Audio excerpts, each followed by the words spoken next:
Guys, ayan o. Pag nakakuha na, lumayas na. Ilapit mo yung ulam. Asa na si Trisha? Trisha, makiagaw ka na din eh.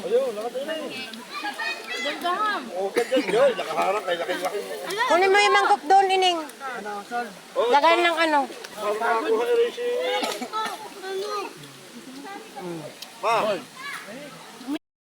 Mayon. Itulak mo yung mga nandiyan sa daan. Akin na yun, malalagyan ng amoy sardinas. Itulak mo yung mga nandiyan sa daan. Yan. Kaya ako kayo magsialis ka.